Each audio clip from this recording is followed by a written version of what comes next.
Halo, assalamualaikum warahmatullahi wabarakatuh. Di sini ibu mau menjelaskan tentang teori perilaku produsen. Ternyata ada atau mungkin kalian sendiri merasa tidak paham dengan video YouTube yang ibu bagikan kemarin. Jadi di sini ibu akan menjelaskan sedikit tentang teori perilaku produsen. Di pertemuan sebelumnya kita udah belajar yang namanya produsen atau produksi. Nah, kita juga harus mempelajari perilaku dari si produsennya gitu. Jadi teori perilaku produsen ini adalah teori yang dia tuh ingin menjelaskan gimana tingkah laku produsen untuk menghasilkan suatu produk secara efisien dalam kegiatan produksi. Jadi lebih ke tingkah laku dari si produsennya ini dalam menghasilkan produk yang efisien, yang hemat biayanya, yang bisa menghasilkan banyak gitu, gimana gitu ya. Nah, itu dipelajari di dalam teori perilaku produsen.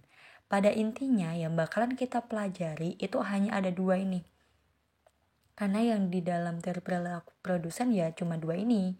Yang pertama yaitu teori perilaku produsen satu input variabel, yaitu tenaga kerja. Yang kedua itu adalah teori perilaku produsen dua input variabel, yaitu tenaga kerja dan modal. Mungkin masih agak rancu ya di sini, tapi ibu lanjutkan dulu. Nah, di dalam teori perilaku produsen satu input variabel, kita akan belajar yang namanya the law of diminishing return. Kemudian yang di dua input variabel, kita akan belajar yang namanya iso cost dan iso kuan. Nah, di sini ibu cuma pengen kalian bisa bisa ada pandangan aja, ada peta konsepnya dulu gitu. Nah, kita bahas dari satu persatu. Dari kalimatnya ini, teori perilaku produsen satu input variabel. Jadi, apa yang dilakukan oleh produsen kalau dia mempunyai satu input variabel, yaitu tenaga kerja untuk memproduksi suatu barang. Nah, kemarin kita udah belajar yang namanya faktor produksi, Jadi, input ini adalah yang namanya faktor produksi. Faktor produksi itu adalah faktor-faktor atau barang atau jasa atau sesuatu hal yang digunakan untuk memproduksi. Namanya faktor produksi. Nah, di sini faktor produksi, ibu ingatkan lagi ada 4. Sumber daya alam, kayak contohnya misalkan kelapa sawitnya, tanahnya, gedungnya, itu adalah sumber daya alam. Sumber daya manusia berarti di sini adalah orangnya. Sumber dayanya, SDM-nya, manusianya gitu ya.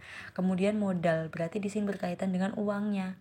Kemudian skill itu adalah keterampilan dari si sumber daya manusia. Skill ini sering dikaitkan dengan kewirausahaan. Jadi karena dia adalah produsen, berarti dia harus mempunyai skill untuk berwirausaha. Nah, kita kembali lagi nih di sini. Teori perilaku produsen satu input variabel. Jadi variabel ini adalah sesuatu hal yang bisa berubah. Nah, maksudnya di sini berarti perilaku dari si produsen untuk menggunakan satu faktor produksi yang dia itu bisa berubah gitu. Nah, satu input atau faktor produksi yang dimaksudkan di sini adalah tenaga kerja. Jadi kesimpulannya, teori perilaku produsen satu input variabel berarti si produsen itu atau tingkah laku produsen untuk menggunakan tenaga kerjanya dalam memproduksi suatu barang biar produksinya itu efektif dan efisien. Begitu. Semoga paham ya di sini. Jadi ini kita belajar dulu yang satu input variabel dulu. Nah, yang dimaksud dengan variabel kenapa dia bisa berubah? Di sini keadaannya atau kondisinya itu si produsen ini ingin memproduksi suatu barang dengan tenaga kerja yang dia itu bisa diubah-ubah, tapi input yang lain atau faktor produksi yang lain itu sifatnya tetap. Jadi cuma tenaga kerjanya aja yang berubah. Tanahnya atau sumber dayanya misalkan ya, kemudian gedungnya misalkan, itu jumlahnya tetap. Modalnya juga, skillnya juga.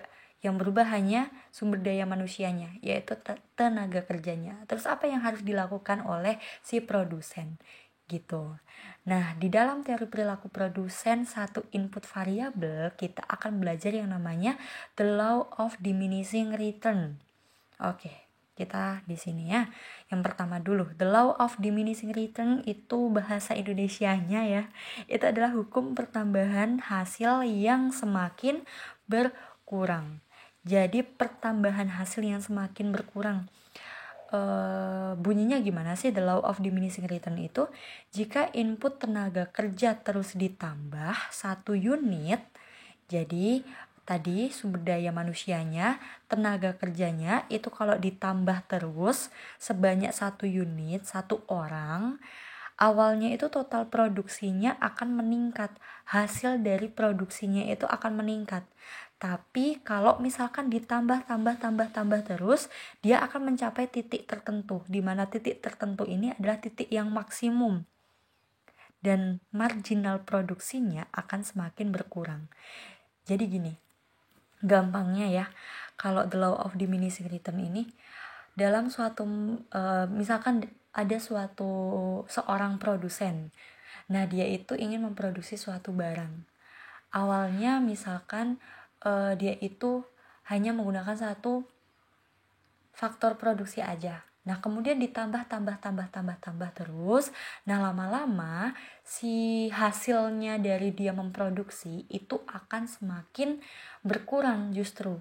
Kita ke contohnya aja ya, biar tambah paham mungkin ya. Kita ke contohnya. Misalkan nih, contohnya adalah ada pabrik roti. Abaikan 6 manusia ini, kita fokus aja dulu ke satu manusianya. Jadi kalau misalkan ada pabrik roti gitu ya, pabrik rotinya ini dia pertama itu menggunakan satu manusia, satu tenaga kerja aja untuk memproduksi. Oh, ternyata masih space dalam satu gedungnya ini, misalkan ini satu gedung aja, jangan satu gedung ya, terlalu luas, satu dapur misalkan, satu dapur. Oh, ternyata kalau satu tenaga kerja dapurnya itu masih kosong, dan total produksi atau roti yang dihasilkan itu tuh ternyata juga masih dikit. Akhirnya dia nambah deh satu, jadi 2 gitu ya, jadi 2 tenaga kerja. Oh, ternyata kalau ditambah 2, space-nya atau tempatnya atau dapurnya itu tuh juga masih kosong, masih banyak yang masih banyak tempat yang kosong gitu loh, dan masih keteteran untuk memproduksi barang si roti ini, dan hasilnya meningkat tapi tidak terlalu banyak, jadi tidak efisien karena masih banyak space juga ya di sini. Nah, kemudian akhirnya menambah satu lagi jadi 3.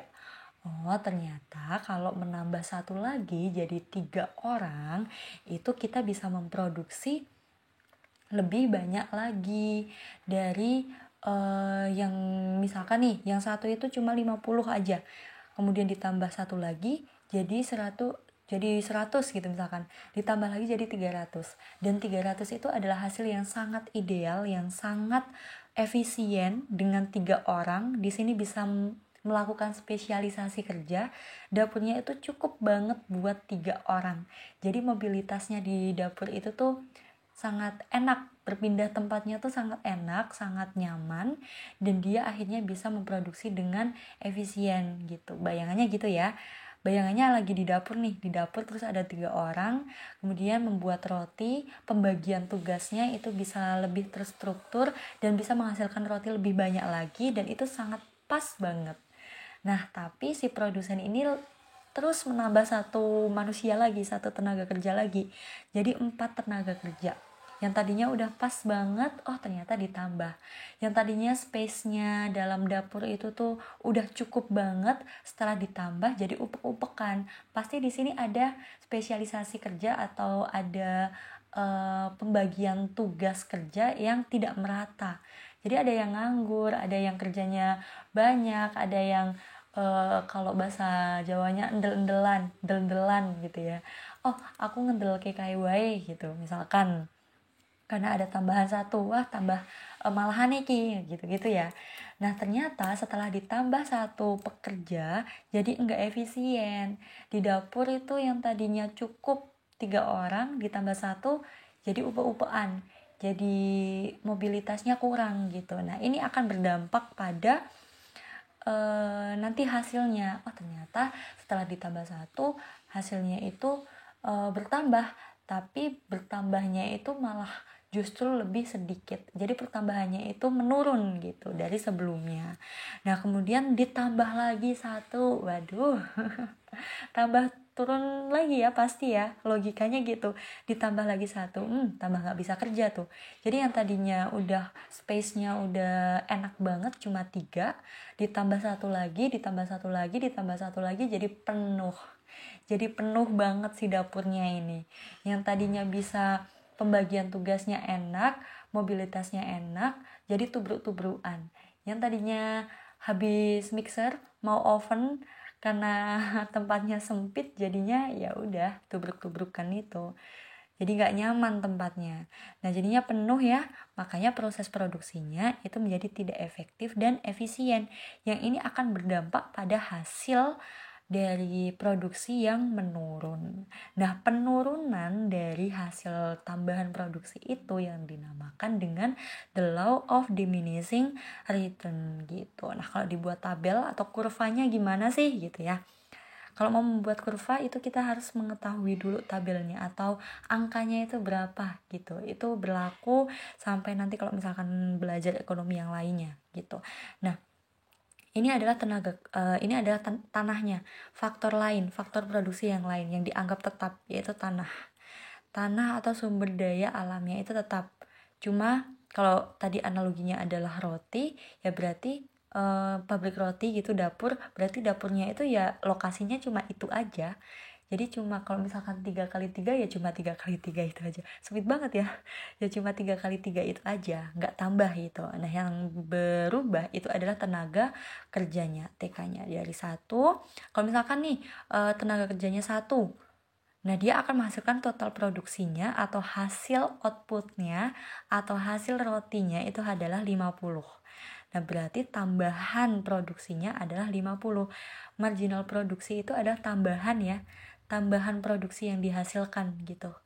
Nah kemudian kalau misalkan tenaga kerjanya ditambah 1 lagi jadi 2.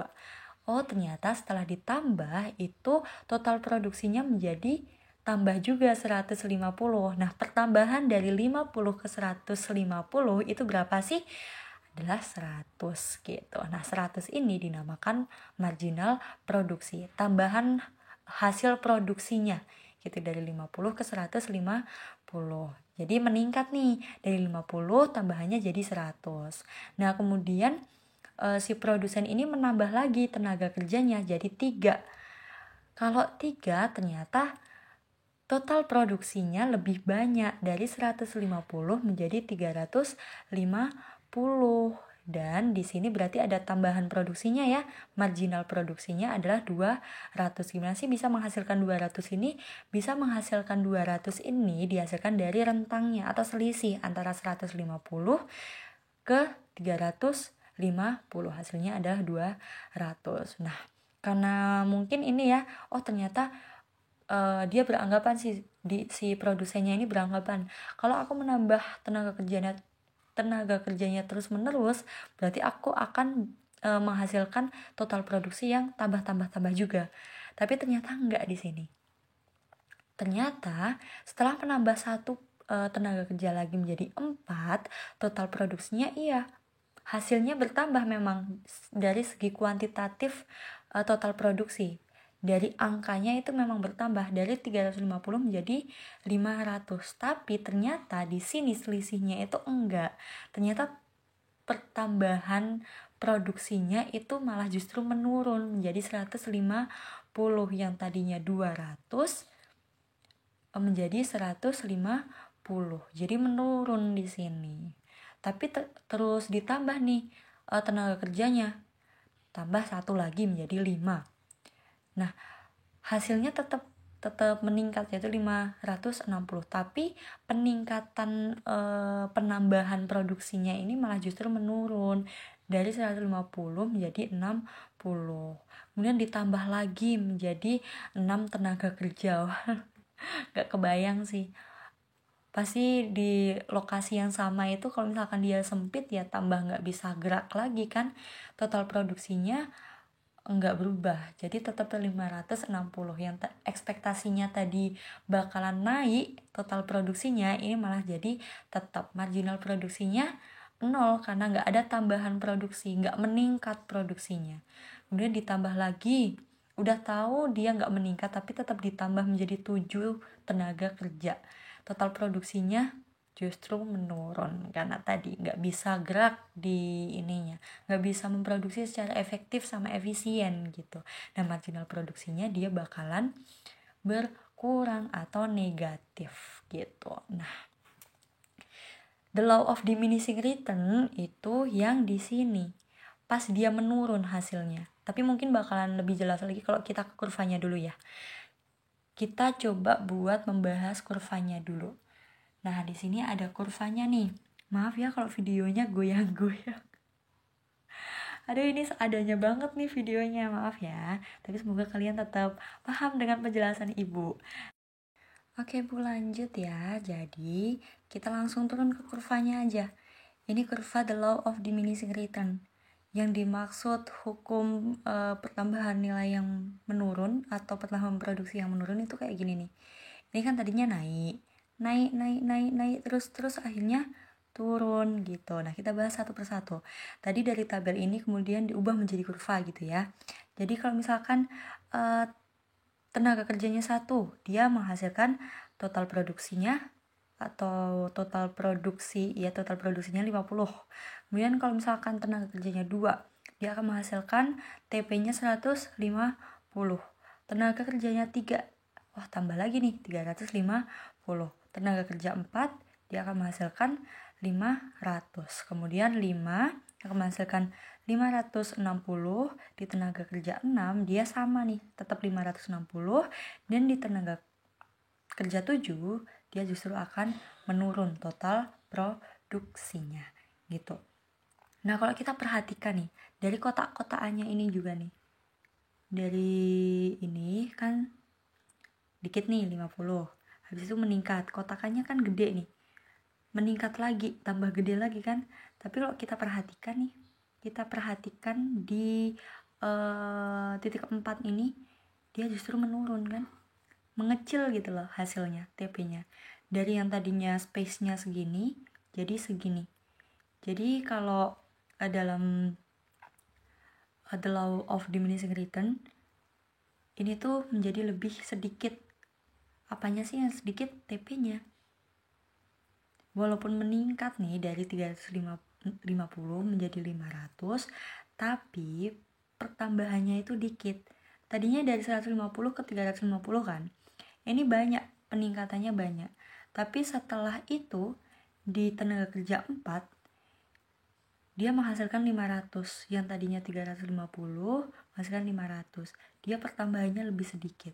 Sama pun kan ya, sama di tabel. Jadi pertambahannya cuma 150 aja, walaupun hasilnya itu meningkat. Cuma pertambahan produksinya yang harapannya kalau aku tuh menambah tenaga kerja, aku bisa menghasilkan yang lebih banyak lagi.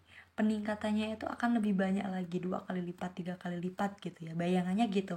Tapi ternyata enggak, hasilnya memang banyak, tapi pertambahannya itu malah justru menurun.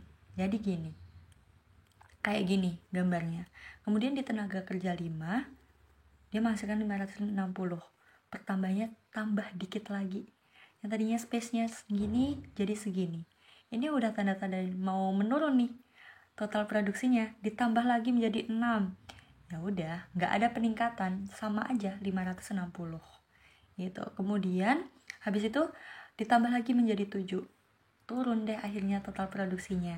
Yang tadinya tetap, masih tanda-tanda ya ini masa-masa kritis ini di sini tuh, akhirnya turun total produksinya gitu. Makanya dia disebut sebagai the law of diminishing return. Yang tadinya meningkat kemudian menurun.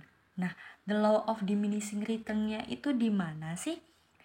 The law of diminishing return-nya itu setelah produsen atau proses produksinya ini mencapai pada titik maksimum. Titik maksimumnya di mana? Titik maksimumnya di sini nih. Titik maksimumnya itu pada saat dia memproduksi yang paling menguntungkan, yang paling maksimal gitu ya. Karena dia bisa menambah produksinya menjadi 350, yaitu 200 produksi yang paling banyak, yang paling maksimum, paling efisien. Itu di sini. Di tenaga kerja yang ketiga. Nah, kemudian the law of diminishing return-nya itu pada saat total produksinya itu udah marginal produksinya itu sudah mengalami penurunan. Nah, berarti dia ada di tenaga kerja 4. Di tenaga kerja 4 ini dinamakan the law of diminishing return gitu, karena sudah mengalami suatu penurunan. Nah, kalau kita turunkan nih, ini hanya bantuan aja sih. Ini adalah kurva marginal produksi. Ini TP, ini MP. Ini harusnya di bawah tapi nggak cukup. Jadi seadanya aja. Seperti ini kurvanya. Jadi disesuaikan aja. Yang tadinya tenaga kerja 1 dia bisa meningkatkan produksi sebesar 50 tambahannya. 2, 100. Tenaga kerja 3, 150. Tenaga kerja 4, udah mulai turun nih, 150. Tenaga kerja 5, itu ada di sini, 60. Kemudian tenaga kerja 6, 0. Tidak ada penambahan sama sekali. Tenaga kerja 7 justru turun, negatif. Dia produksinya malah minus justru. Gak dapat untung ya di sini ya. Nah, ini namanya marginal produksi, yaitu tambahan produksinya. Nah, ada lagi satu kurva, ini cuma bantuan aja. Dia adalah average produksi, jadi rata-rata produksi yang dia hasilkan. Average produksi itu dia akan bersinggungan atau memotong kurva MP. Jadi gambarnya gini nih, wing gitu. Ini harusnya di maksimum gini, set gitu. Gini ya, nggak jelas nih, aduh gambarnya rusak. Gini, jadi dia kayak gini loh. Nah, di maksimumnya itu yang ini, kurva yang puncaknya gitu. Dan ini adalah MP. MP ini AR, average produksi. Jadi rata-rata produksi yang dihasilkan. AP. Gitu. Ini cuma tambahan aja. Yang paling pokok, yang paling penting, kalian harus paham kurva dari TP dan MP. Coba kalian searching, kalau misalkan ketiga kurva ini atau kedua kurva ini digabungkan, bentuknya seperti apa. Nah, itu nanti dicari sendiri ya di internet ya. Nah, dalam proses produksi ternyata kalau produsen ini tuh, suatu pabrik itu ada tahapan produksinya. Tahap pertama itu adalah tahapan yang paling well yang paling bagus, yang paling maksimal. Itu tahap pertama. Dimulai dari penambahan tenaga kerja pertama, kedua, ketiga, dan adanya the law of diminishing return. Di sini maksimal, kemudian ditambahin lagi menjadi turun. Dia adalah tahap pertama. Tahap kedua adalah tahap ketika atau kondisi di mana setelah terjadi the law of diminishing return.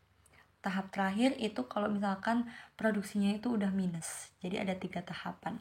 Tahap yang di sini nih itu tahap 1, tahap di tengah sini itu tahap 2, tahap yang sana minus itu adalah tahap ke-3 gitu. Jadi ini adalah the law of diminishing return. Semoga paham. Dan kita akan lanjut di video yang berikutnya, yaitu tentang perilaku produsen 2 input variabel. Ini baru 1 input variabel aja. Kita membahas the law of diminishing return. Yang selanjutnya 2 input variabel. Dicatat, jangan lupa.